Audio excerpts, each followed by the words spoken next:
Hello everybody, and in this video we will learn how to use the if formula. The if formula is a logical formula and it does calculation for you based on true and false and allows you to manipulate what is the answer. Like over here I have given a condition that anything other than 1 should result in a no being written here, and if it is a 1 then yes should be written here. So I have written 100, it's giving a no obviously. 99 is again a no. 1 is a yes. So I did it using the if formula. Let me show you how I did it. So I am going to type is equal to if, open the brackets, and it says logical test. My logical test is this cell if it is equal to 1. All right, comma, value if true, it should be yes, comma, it says value if false, the value if false should be no. So since it is a 1, it's a yes. Anything other than 1 would result in a no. Here's another example. Sam's sales figure are 200 units and Mike's sale figures are 300 units.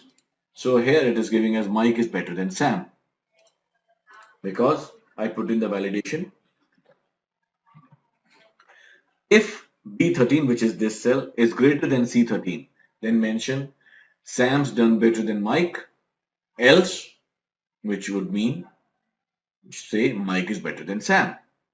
That is what is happening. Now, the interesting point is that if I change these numbers, it will automatically adjust. So now Sam's done better, so it says Sam's done better than Mike. And if Mike does one better, Mike is better than Sam, so it automatically adjusts. So it's calculating on your behalf and giving the responses accordingly. What if both of these were same? Let's see. Tell me what would be the answer? The answer is Mike is better than Sam. Why? They are both at the same numbers. But still, why is it showing Mike is better than Sam? Because our condition said that if B13, which is this, is greater than C13, this cell, then say Sam's done better, else Mike is better. Now, though they are equal, the statement was if this is greater. Since this is not greater than this number, this statement will be given. Mike is better than Sam. So this is the if formula for you. See you in the next video.